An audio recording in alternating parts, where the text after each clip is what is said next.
दोस्तों, welcome back to the channel. आज की वीडियो में हम देखने वाले हैं GFG problem of the day for 19th March. The question name is possible paths in a tree. Difficulty इसकी हार्ड है क्योंकि ये कुछ अच्छे कॉन्सेप्ट्स और एक अच्छा सा डेटा स्ट्रक्चर भी यूज़ कर रहा है। इसके बारे में आगे हम फर्दर वीडियो में देखेंगे। तो चलिए बिना किसी देरी के स्टार्ट करते हैं। थोड़ा सा एक वो देना चाहूँगा कि थोड़ा सा वीडियो हार्डर साइड पे हो सकता है, बट आई मेक श्योर कि आप अगर लास्ट तक स्टक करते हैं तो आपको ये पक्का पक्का समझ में आने वाला है। तो जैसे जैसे मैं समझा रहा हूँ, try to visualise what I am trying to express, और आपको वीडियो पक्का पक्का समझ में आने वाला है। तो चलिए without wasting any time let's get started. तो हमारी प्रॉब्लम क्या है, प्रॉब्लम आप पढ़ लीजिएगा, मैं आपको आसान शब्दों में समझाता हूँ। तो बेसिकली प्रॉब्लम है कि आपको n नोट्स दी हुई हैं और n-1 एजेस दी हुई हैं। सो n नोट्स दी हैं, n-1 एजेस दी हैं। इसका मतलब कि आपके पास एक ट्री है, क्योंकि ट्री ही प्रॉपर्टी होल्ड करता है कि n नोट्स होती है तो n-1 एजेस होती हैं। तो n नोट्स दी होंगी, आपको n-1 एजेस होंगी, और ये एजेस जो हैं ये वेटेड एज हैं, यानी कि अगर आपको दिया हुआ है कि a से b तक के बीच में एक एज है तो उसका कुछ वेट दिया होगा, लेट्स से w। तो आपको ऐसी n-1 एजेस दी हैं। आपसे पूछ क्या रहा है, आपसे पूछेगा क्यू क्वेरीज, और हर एक क्वेरी में क्या होगा, हर एक क्वेरी में आपको एक x दिया जाएगा। अब ये आपसे पूछ रहा है कि आप बताइए कि इस ग्राफ में या इस ट्री में ऐसे कितने पाथ एग्जिस्ट करते हैं। तो नंबर ऑफ पाथ्स जिनमें जो मैक्सिमम एज है वो आपकी x या x से छोटी है। सो यानी कि ऐसे मान लीजिए अगर आपके पास ये पाथ है कोई, लेट्स से अगर ग्राफ हमारे पास ऐसा कुछ है 1 2 3 4, और इसका वेट है 2, इसका वेट है 1, इसका वेट है 3। तो अगर आप पाथ देखें 2 1 3, तो इसका वेट है 2 और इसका वेट है 1। तो यहाँ पे मैक्सिमम वेट क्या होगा, मैक्सिमम वेट पूरे पाथ का वो होगा जो उसके सबसे मैक्सिमम वेटेड एज होगी, उसका वेट जो होगा, यानी कि 2 है यहाँ पे सबसे ज़्यादा वेट वाला एज, तो यानी कि इसका मैक्सिमम पाथ का वो होगा 2। ऐसे ही अगर आप लेते हैं 2 1 3 4, तो इसमें आपका जो मैक्सिमम पाथ आएगा वो आपका आएगा 3। तो आपको ऐसे नंबर ऑफ पाथ्स बताने हैं जिसमें आपकी जो मैक्सिमम एज यूज हो रही है, मैक्सिमम वेट एज, वो आपकी x या x से छोटी हो।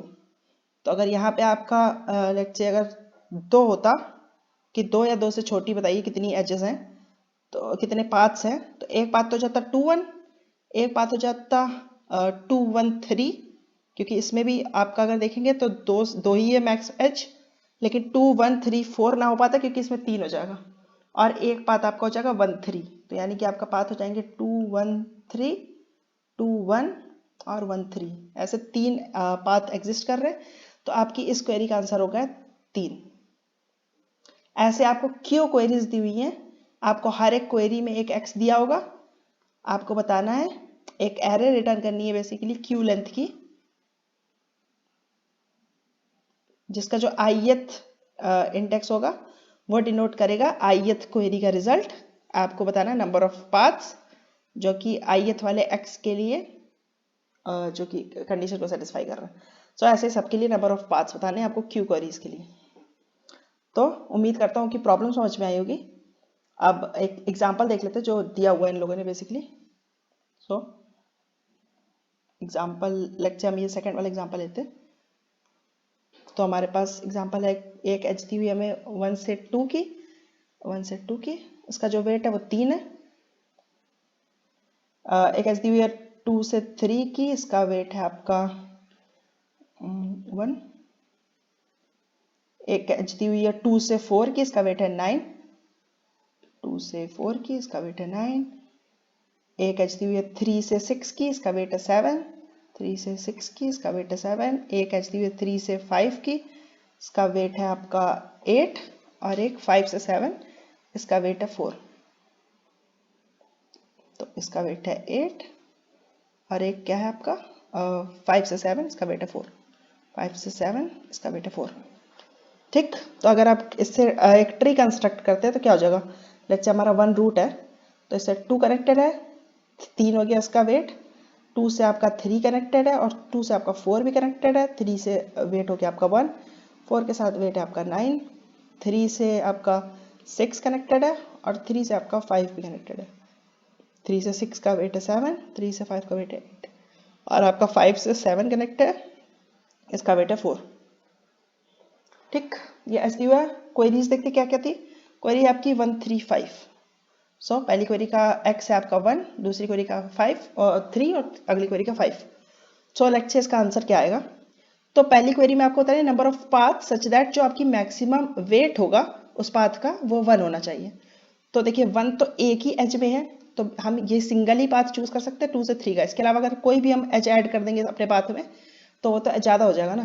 तो एक ही पाथ एग्जिस्ट करेगा जो कि है 2 3। लेट्स से देखते हैं 3 के लिए कि हमारा पाथ में मैक्सिमम जो वेट होगा वो 3 हो सकता है या 3 से कम। तो देखिए पाथ कौन से एग्जिस्ट करेंगे। एक तो ये 2 3 तो एग्जिस्ट करेगा ही, एक ये पाथ एग्जिस्ट करेगा 1 2 3 और इसके अलावा क्या कोई पाथ एग्जिस्ट करेगा।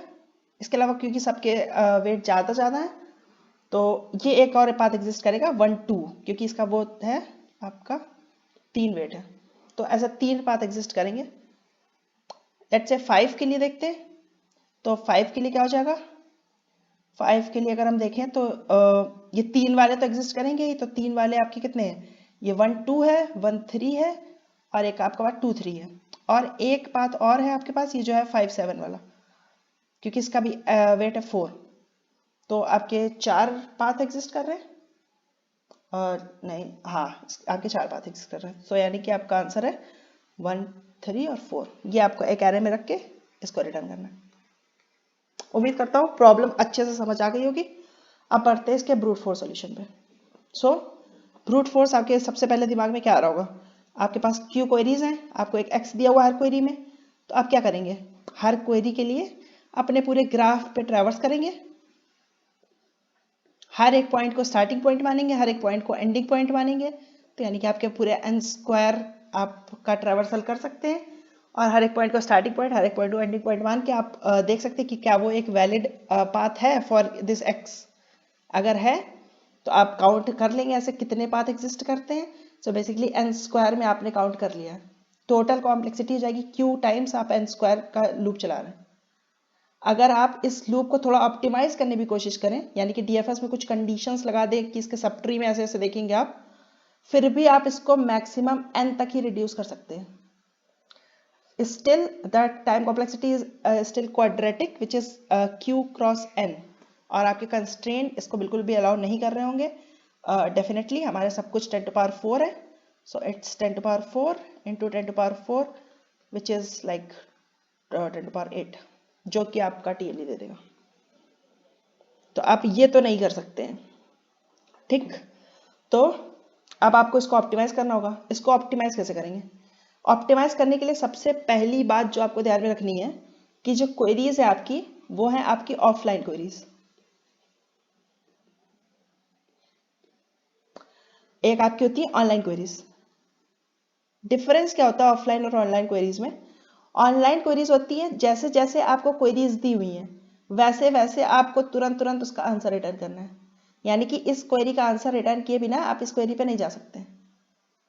ये होती हैं आपकी ऑनलाइन क्वेरीज। लेकिन ऑफलाइन क्वेरीज में आप किसी का भी आंसर पहले निकाले, किसी का भी आंसर बाद में निकाले, कैसे भी करें, लास्ट में आपको क्या करना है, बस एक एरे रिटर्न करना है।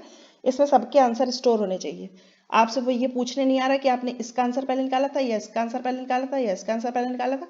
आपको जैसे सुविधा हो आप अपनी सुविधा के अनुसार जिसका भी आंसर पहले निकाल पाए उसका आंसर पहले निकाले। बस लास्ट में उसको फाइनल आंसर जो वो एक्सपेक्ट कर रहा है वो आप दे दीजिए। वो आपसे ये पूछने नहीं आएगा कि आपने कैसे किया कैसे नहीं किया।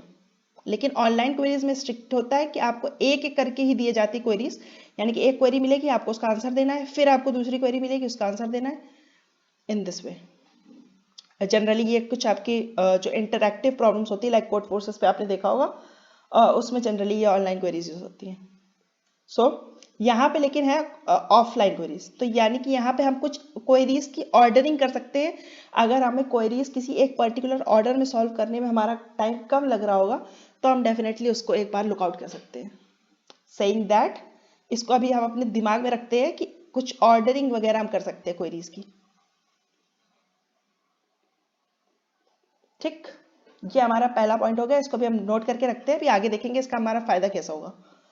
एक आपको बीच में और एक बात बताना चाहूँगा कि लेट्स से अगर आपके पास एक ग्राफ है, एक ट्री है, लेट्स से ये मान लीजिए आपके पास एक ट्री है 3 4 लेट्स से, और आपके पास एक मान लीजिए 4 आपका x4 था, और ये आपको ये पता है कि इस ट्री की जितनी भी एजेस हैं वो सारी 4 या 4 से छोटी हैं। तो मतलब ये 3 हो सकती है, 4 हो सकती है, 2 हो सकती है, 1 हो सकती है, कुछ भी हो सकती है, लेकिन जितनी भी एजेस हैं यानी कि n साइज का आपको ये कंपोनेंट है। अगर आप देखें n नोड्स है मतलब इस पूरे कंपोनेंट में, और जितनी भी एजेस हैं अगर आपको वो पता हो कि स्ट्रिक्टली या तो लेस देन होगी या तो इक्वल्स टू होगी आपके x के, तो आप ये बता सकते हैं कि नंबर ऑफ पाथ कितने एग्जिस्ट करेंगे। नंबर ऑफ पाथ कितने एग्जिस्ट करेंगे हर एक n के लिए, आप बेसिकली n-1 अपने आप को छोड़ के हर एक n के लिए आप n-1 सेकेंड पॉइंट ढूंढ सकते हैं कि स्टार्टिंग पॉइंट आपने एक को फिक्स कर दिया और एंड पॉइंट अब आपका n-1 हो जाएगा।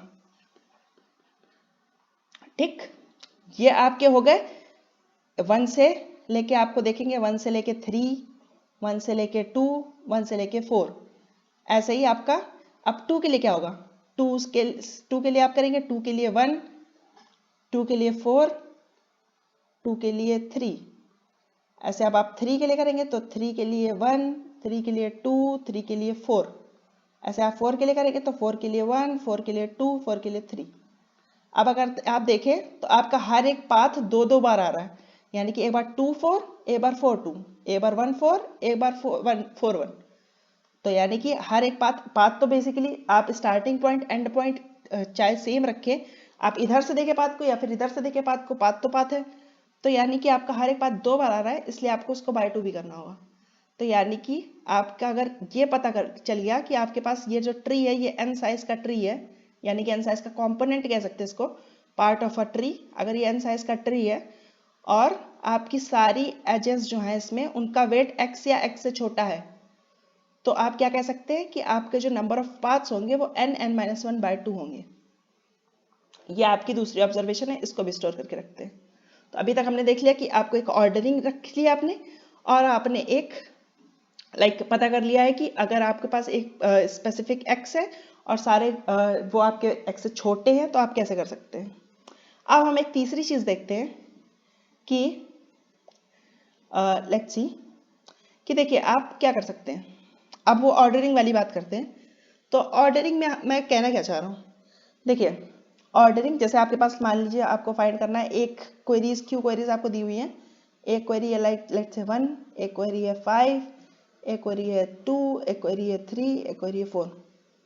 ठीक, अब अगर आपको पता करना है कि हर एक के लिए पता करना है कि नंबर ऑफ पाथ्स कितने एग्जिस्ट कर रहे हैं, तो अगर इसको हम सॉर्टेड ऑर्डर में लिख लें कि पहले 1 फिर 2 फिर 3 फिर 4 फिर 5, ठीक, और ट्री हम पहले से ना बना के रखे, पूरा ट्री इंस्टेड ऑफ कि हम पूरे एजेस पहले से कनेक्ट करके रखे, अब अगर हम edges on the go connect करें, लेट्स से अगर हमारे पास ये 1 है x लेट्स से हमारे पास 1 है, ठीक, तो अब हम क्या करना चाहेंगे, अब हम ट्री केवल उतना ही बनाएंगे जितने में कि सारी एजेस वही वही आए जो कि हमारी 1 या 1 से छोटी है। सो लेट्स से आपके पास अगर 2 एजेस थी, एक 1 से 2 को कनेक्ट करने वाली 1 फाइंड की थी, 2 से 4 को कनेक्ट करने वाली 1 की थी, और लेट्स से आपके पास 3 से 4 को कनेक्ट करने वाली 2 की थी। तो आप तीनों एजेस नहीं लेंगे, केवल 1 से 2 वाली एज लेंगे और 2 से 4 वाली एज लेंगे, क्योंकि यही दो ऐसी एजेस थी जो आपकी x या x से छोटी हैं। ठीक, तो अब आपकी कंडीशन वाली सेटिस्फाई कर रही है कि आपका पूरा ग्राफ जो है उसमें जितनी भी एजेस है वो x या x से छोटी हैं। अब इसका आंसर तो आप निकाल सकते हैं ना कि आपके पास 3 नोड्स हैं, तो basically 3 3 - 1/2 which is 3, 3 path exist करेंगे जो कि है भी 1 से 2, 2 से 4 और 1 से 4। ठीक, अब क्या करेंगे, अब आप 2 पे अगर आए तो अब आप कह सकते हैं कि x जो है आपका वो 2 तक बढ़ चुका है, तो यानी कि अब इनमें से आप वो वाली भी एजेस ऐड कर सकते हैं जो कि 2 तक खत्म हो रही है, मतलब कि 2 तक की एजेस, अब 2 आपका मैक्स बन गया है कि 2 से जितनी भी छोटी या बराबर एजेस हैं वो सारी भी इस ग्राफ में ऐड कर दो, तो अब वो भी आप इसमें ऐड कर देंगे, यानी कि 3 से 4 के बीच में भी एज बन जाएगी। अब आपका कंपोनेंट का साइज 4 हो गया, अब आप क्या कर सकते हैं, 4 × 3/2 विच इज 6, जो कि आपका सही भी है। तो आप क्या कर सकते हैं कि अपने क्वेरीज को भी सॉर्ट कर ले, जिससे आपका ये जो x है क्वेरीज को अगर सॉर्ट कर लेंगे तो क्या हो जाएगा, आपका एक्स जो है वो असेंडिंग ऑर्डर में हो जाएगा। और अगर आप अपनी जो एजेस हैं, जो एजेस दी हुई हैं उसको भी सॉर्ट कर लेंगे तो आपका ये क्या हो जाएगा, एजेस को अगर सॉर्ट कर लेंगे तो आपका मेक श्योर कर रहा है कि आप एजेस लाइन से ऐड कर रहे हैं, यानी कि वही वही एज ऐड कर रहे हैं स्टार्टिंग में जो आपका एक्स अलाउ कर रहा है। यानी कि आप करंटली एक्स मान लीजिए आपके पास 3 है, तो वही वही एज केवल लाइन से आप ऐड करेंगे जो 3 या 3 से छोटी है। तो आप एजेस को अगर वेट के अकॉर्डिंग सॉर्ट कर लें तो आपका क्या हो जाएगा, वही वही एजेस आप केवल 3 या 3 से छोटी छोटी एजेस ऐड कर लेंगे। इसके बाद लेट्स से अगर अगला एक्स आपका क्योंकि सॉर्टेड है तो बड़ा ही होगा इससे, तो लेट्स से 5 हो गया, तो अब आप इसके आगे की वो वाली एजेस ऐड कर लेंगे जो आपकी 5 या 5 से छोटी है। तो अब आपका कंपोनेंट का साइज आ गया। सो बेसिकली हर बार आपको क्या करना है, हर बार आपको बस पता करना है कि इतनी इतनी एजेस ऐड करने के बाद सम नंबर ऑफ एजेस ऐड करेंगे आप, हर एक एक्स जब अपडेट होगा आपका तो कुछ नंबर ऑफ एजेस ऐड करेंगे, sum number of like ages add करेंगे। उसके बाद आपको पता करना होगा कि लेट्स से ऐसा भी हो सकता है कि आपके मल्टीपल कंपोनेंट्स बन रहे हो, जैसे आपका मान लीजिए 1 से 2 की एज है 1 की, और 3 से 4 की एज है लाइक आपकी 1 की, और एक है 3 से 2 की एज ये आपकी 4 की है। तो अगर 1 के लिए देखें, अगर आपका मान लीजिए x1 था तो केवल कौन कौन सी एजेस अभी तक आएंगी, अभी तक आएगी 1 से 2 वाली एज जिसका कॉस्ट था 1, और एक आएगी आपकी 3 से 4 वाली एज जिसका कॉस्ट था 1। तो अब देखिए आपके अभी 2 कंपोनेंट्स बन रहे हैं, यानी कि इसके भी n2 है इसका भी n2 है, तो इससे कितने पाथ आएंगे, इससे पाथ आएगा 2 into 2 minus 1 by 2 which is 1, और इससे कितने पाथ आएंगे 2 into 2 minus 1 by 2 which is 1। तो टोटल आपके 2 पाथ्स आ गए। तो यानी कि जितने भी कंपोनेंट्स है सारे कंपोनेंट्स का जो साइज है वो अगर आपको किसी तरीके से पता चल जाए तो आप ये सिंपल सा फॉर्मूला यूज कर सकते हैं n माइनस 1 बाई 2, आपको उसका वो पता चल जाएगा। तो अब हमारी प्रॉब्लम मोटी मोटी बॉइल डाउन हो गई है कि अगर हर एक बार कुछ एजेस कनेक्ट करने के बाद अगर हमें पता चल जाए कि कंपोनेंट्स जितने हमारे बन रहे हैं उसका जो साइज है वो अगर हमें किसी तरीके से पता चल जाए तो हमारा काम हो जाएगा। और अगर कभी भी आप कंपोनेंट्स की बात कर रहे हैं कि number of components, size of components, कुछ भी अगर ऐसी कंपोनेंट्स की बात हो रही है तो आपके पास एक रामबाण डेटा स्ट्रक्चर है जिसको कहते हैं DSU, which is disjoint set union. ये काम क्या करता है, डिसजॉइंट सेट यूनियन काम करता है, ये आपका किसी भी टाइम पे बता देगा कि आपके अभी भी इस समय तक आपके ग्राफ या आपके ट्री में कितने नंबर ऑफ कंपोनेंट्स हैं। कैसे बताता है, ये बेसिकली करता क्या है कि हर एक कंपोनेंट को एक पेरेंट असाइन कर देता है, यानी कि इस कंपोनेंट का पेरेंट p है, इस कंपोनेंट मतलब इस कंपोनेंट का पेरेंट लेट से 1 है, इस कंपोनेंट का पेरेंट लेट से 3 है, इस कंपोनेंट का पेरेंट लेट से 5 है। तो पूरे ग्राफ में जितने नंबर ऑफ पेरेंट्स होंगे उतने ही तो नंबर ऑफ कंपोनेंट्स होंगे, क्योंकि हर एक कंपोनेंट का एक पेरेंट है केवल। तो अगर आपका इतना बड़ा कंपोनेंट है, केवल एक पेरेंट पूरे कंपोनेंट को डिनोट कर रहा है, तो आपका लेट से पूरा कंपोनेंट एक अगर एक पेरेंट डिनोट कर रहा है तो जितने नंबर ऑफ पेरेंट्स उतने नंबर ऑफ कंपोनेंट्स। ठीक, तो ये मेक श्योर कैसे करता है कि ये सब कुछ सही हो। तो स्टार्टिंग में ये क्या करता है, स्टार्टिंग में लेट से आपके पास 6 एजेस है, 6 नोट्स है अगर मान लीजिए ग्राफ में, तो ये कहता है कि सब अपने अपने पेरेंट्स हैं स्टार्टिंग में, क्योंकि सारे अलग अलग हैं, एक भी एज नहीं है, तो यानी कि सब कह देता है सब अपने अपने पेरेंट है। तो अभी इस समय पे यानी कि आपके पास 6 कंपोनेंट है। अब मान लीजिए हम एजेस कुछ ड्रॉ करते हैं, लेट्स से 1 से 2 के बीच में एज, 4 से 6 के बीच में एज, और 3 से 5 के बीच में एज। तो अब ये क्या करता है, अब ये 1 का पेरेंट को ढूंढता है, 1 का पेरेंट खुद 1 ही है, 2 के पेरेंट को ढूंढता है, 2 का पेरेंट 2 ही है। अब ये क्या करता है कि या तो इसको इसमें जोड़ देगा या तो इसको इसमें जोड़ देगा। तो ये करता क्या है, जिसका साइज बड़ा होता है उसमें दूसरे वाले को जोड़ देता है। तो अभी तो दोनों का साइज सेम है, तो इसने इसको इसमें जोड़ दिया। अब ये खुद का पेरेंट नहीं रहा, इसने इसके पेरेंट को कह दिया कि अब तुम्हारा पेरेंट 1 है। तो यानी कि अब कितने कंपोनेंट्स हो जाएंगे, अब ये 1 पेरेंट है लेकिन 2 पेरेंट नहीं रह गया, क्योंकि 2 ने तो अपने आप को इससे जोड़ लिया ना, और 3 पेरेंट रह गया 4। तो मतलब कि अब कंपोनेंट अगर इस समय पे देखें तो 5 कंपोनेंट है हमारे पास। ऐसे ही हम अगर 4 और 6 को बीच में देखें तो 4 का पेरेंट 4 खुद है, 6 का पेरेंट 6 खुद है। अब क्या कहेगा, दोनों में से कोई एक अपना पेरेंट दूसरे को बना देगा। तो यानी कि 6 लेट से 6 ने अपने पेरेंट इसको बना दिया, तो अब 6 पेरेंट नहीं रह गया, 4 पेरेंट बन गया 6 का। तो अब आपके पास 4 कंपोनेंट हो गए, विच इज 1 2 4 6, और 3 और 5 अलग अलग। अब 3 और 5 भी अगर देखें तो 3 और 5 आपस में कनेक्ट हो जाएंगे, 3 अभी भी पेरेंट है, 5 अब पेरेंट नहीं रह गया। अब मान लीजिए आपके बीच पास एक एज है विच इज 2 से 5 के बीच में एज, ठीक, अगर 2 से 5 के बीच में आ जाए तो अब देखिए 1 और 2 का पेरेंट कौन है, 1 है। ऐसे आपका 3 और 5 का पेरेंट कौन है, 3 है। तो अब आप क्या करते हैं, 2 और 5 के बीच में अगर आपको वो बनानी है तो डायरेक्ट नहीं बनती है, एजेस कभी भी बनेगी तो वो पेरेंट के थ्रू ही बनेगी। तो 2 अपना पेरेंट को लेके आएगा, 2 ने कहा मेरा पेरेंट तो 1 है तो इसका पेरेंट आ गया, 5 ने कहा मेरा पेरेंट है 3। अब इन दोनों पेरेंट ने कहा कि हमारे बच्चे जो है वो जुड़ना चाहते हैं तो क्यों ना हम खुद ही जुड़ जाएं, इन दोनों को एक कंपोनेंट में आना है तो हम आपस में जुड़ के एक कंपोनेंट बना लें।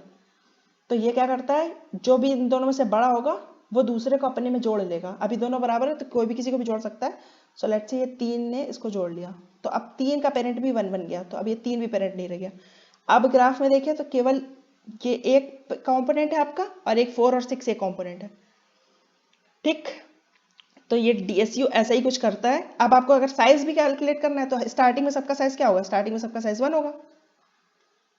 ठीक, जिस टाइम पे आप ये यूनियन परफॉर्म कर रहे हैं, ये जो आपका एजेस जो पेरेंट असाइन करने वाली बात होती है उसको यूनियन बोलते हैं, कि दो एज आपका अगर आपस में जोड़ना चाहती है तो उसको यूनियन बोलते हैं। तो अगर जब जिस टाइम पे आप यूनियन कर रहे हैं उस टाइम पे आप क्या कह सकते हैं, इस कंपोनेंट का साइज अभी तक 2 था, इस कंपोनेंट का साइज अभी तक 2 था, अब ये दोनों आपस में जुड़ना चाहते हैं तो क्या इस कंपोनेंट का साइज, अब ये एक कंपोनेंट बन गया इसका पेरेंट है 1 और 1 के पास हम स्टोर कर देंगे 4, यानी कि इस कंपोनेंट का साइज हो गया 4।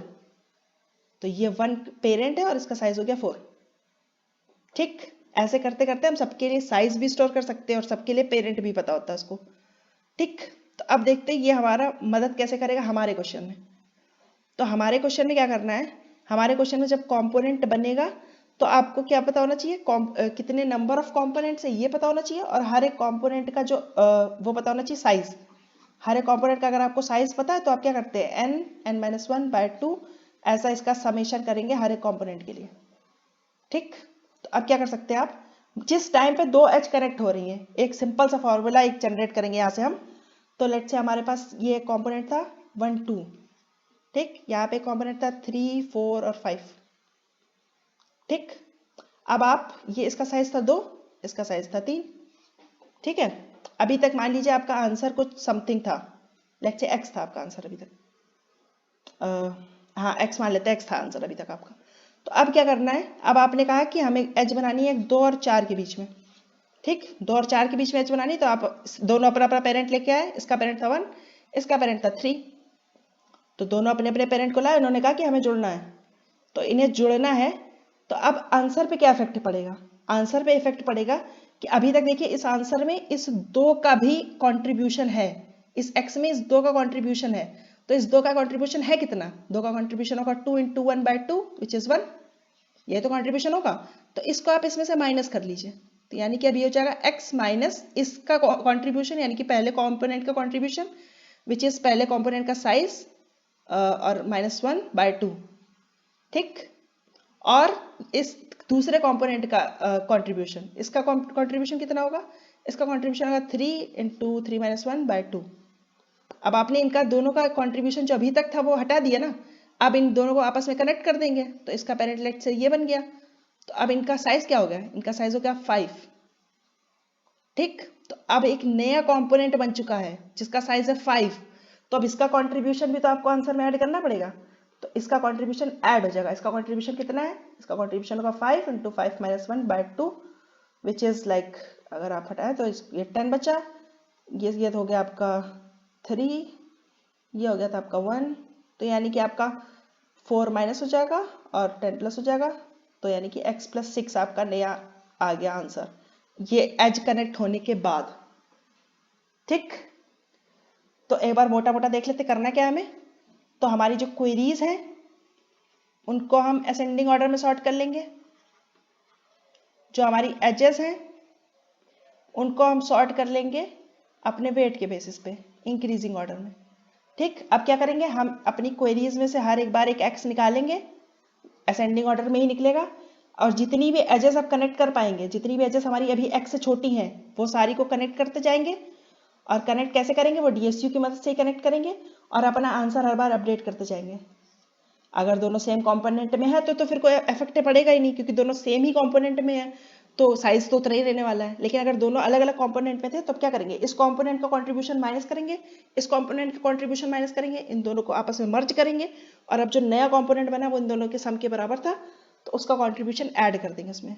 हर बार आंसर अपडेट करते जाएंगे और अपने आंसर को क्वेरी में रखते जाएंगे। उम्मीद करता हूँ कि एक्सप्लेनेशन आपको समझ में आया होगा। आइए एक बार कोड की तरफ ले चलता हूँ, आपको थोड़ा सा और अच्छे से, अगर अभी तक कोई भी कमी रह गई होगी तो वो कोड देख के आपको समझ में आ जाएगी।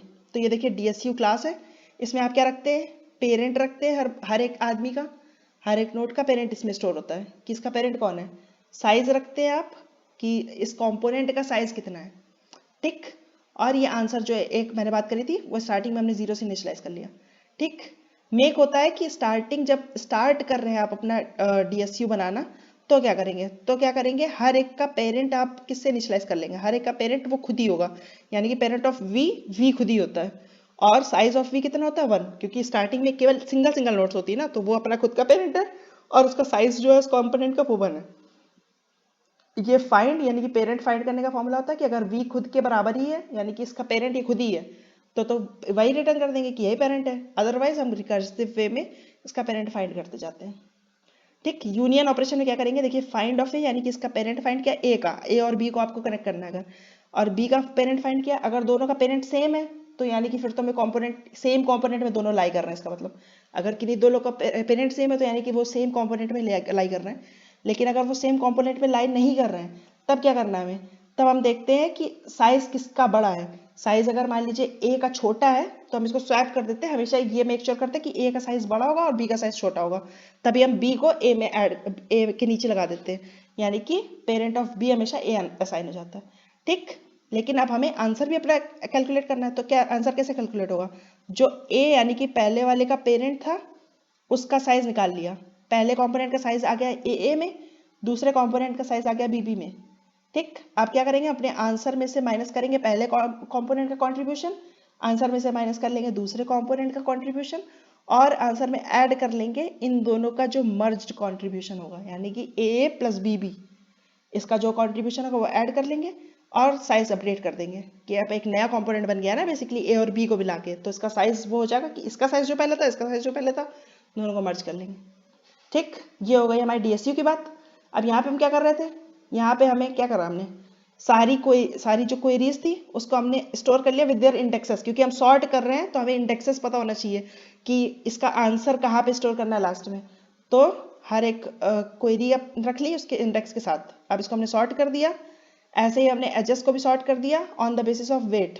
कंपैरेटर होता है, कस्टम कंपैरेटर मैंने बना लिया है, on the basis of weight sort करना है, ठीक।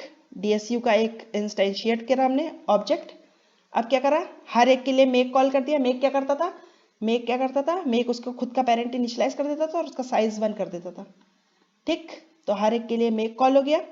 अब क्या करेंगे हम, ये हमने अपना आंसर बना लिया, इसमें हम अपना फाइनली आंसर स्टोर करेंगे, ठीक।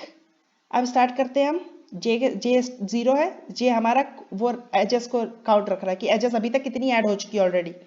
अब हर एक क्वेरी के लिए देखेंगे, हर एक क्वेरी में से आपका x निकलेगा, ठीक। तो आपने क्या किया, अब तब तक एजेस ऐड करनी है जब तक उसका जो वेट है वो इस x से छोटा या बराबर है। जैसे ही बड़ा हो जाएगा ब्रेक कर देंगे, जब तक छोटा या बराबर है तब तक क्या कर रहे हैं, तब तक आप यूनियन परफॉर्म करते जा रहे हैं। यूनियन परफॉर्म करते टाइम आपका आंसर भी कैलकुलेट होता जा रहा साथ साथ में।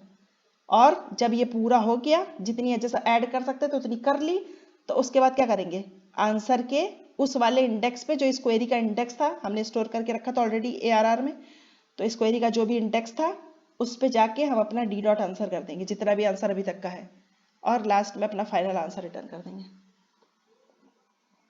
इसमें आपको उम्मीद करता हूँ कि समझ में आया होगा। हमने आपको टेक्निक बता दी कि क्या क्या यूज करना है। ये एक बहुत ही कॉमन टेक्निक है, आपको इसके सवाल ऐसे ही कुछ क्वेश्चंस लीड कोड पे मिल जाएंगे।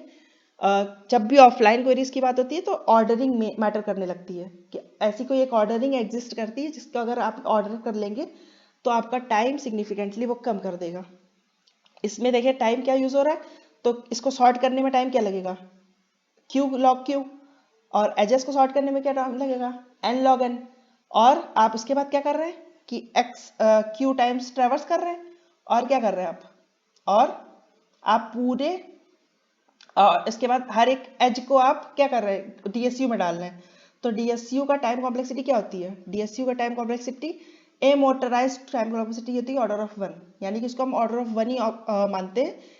कभी कभी ये log n होती है, कभी कभी ये 1 होती है, इसीलिए इसको ए मोटराइज कॉम्प्लेक्सिटी कहते हैं। कि बहुत, अगर आप इसके बारे में पढ़ सकते हैं कि डीएसयू की टाइम कॉम्प्लेक्सिटी के बारे में, तो ये रफली आप देखती जाती है, तो ये कुछ ऐसा एक कांस्टेंट होता है जो कि होता है 4 अल्फा, इसके बराबर होती है। इसको हम कांस्टेंट ही मानते हैं, somewhere between order of 1 to order of log n मानते हैं हम इसको, कांस्टेंट ही है।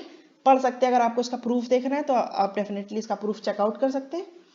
तो कॉम्प्लेक्सिटी आपकी बेसिकली लॉगरिदमिक हो जाएगी, जो कि एक्सपेक्टेड भी थी। डीएसयू आपका एन साइज का बना रहा है, तो टाइम स्पेस कॉम्प्लेक्सिटी आपकी ऑर्डर ऑफ एन हो जाएगी। ठीक, उम्मीद करता हूँ पूरा सॉल्यूशन आपको समझ में आया होगा। अगर आपको ये सॉल्यूशन, आपको मैंने वो आइडिया दे दिया है, अब आपको सॉल्यूशन खुद से लिखने की कोशिश करनी है। ऑल्दो मैं इसका सॉल्यूशन का लिंक आपको डिस्क्रिप्शन में दे दूंगा, but I would definitely recommend कि जो भी जितने भी आइडियाज़ मैंने दिए उसको एक बार सोचने की कोशिश करिए। और अगर फिर भी नहीं समझ आता तो लिंक तो है ही, आराम से आप देख के कर सकते हैं उसको। और इस आइडिया को ग्रैस्प करने की कोशिश करिए, क्योंकि ये आपको, इसको जितना अगर आप याद रखेंगे तो ये आपको फर्दर काम आएगा। और ग्राफ के प्रॉब्लम्स में डीएसयू आपका एक कभी कभी सिग्निफिकेंट टॉपिक बन जाता है, कि अगर आपको पता है तो आपको एक एज मिल जाती है। सो उम्मीद करता हूँ कि आपको जितना भी मैंने समझाया समझ में आया होगा। थोड़ा सा टफर साइड में तो क्वेश्चन था, क्योंकि इसका डिफिकल्टी भी हार्ड थी, बट मैंने अपना बेस्ट दिया है कि आपको समझ में आया हो। सो अगर आपको जरा सा भी वीडियो अच्छा लगा हो तो make sure to like the video and also subscribe my channel. ऐसा ही कंटेंट और बहुत सारा आने वाला है, और ऐसे ही हार्ड हार्ड प्रॉब्लम सॉल्व करेंगे। अगर आपको कोई भी दिक्कत हो तो कमेंट सेक्शन में आप मुझसे पूछ सकते हैं। अभी के लिए फिलहाल इस वीडियो में इतना ही, मिलते हैं अगले वीडियो में, तब तक के लिए बाय बाय।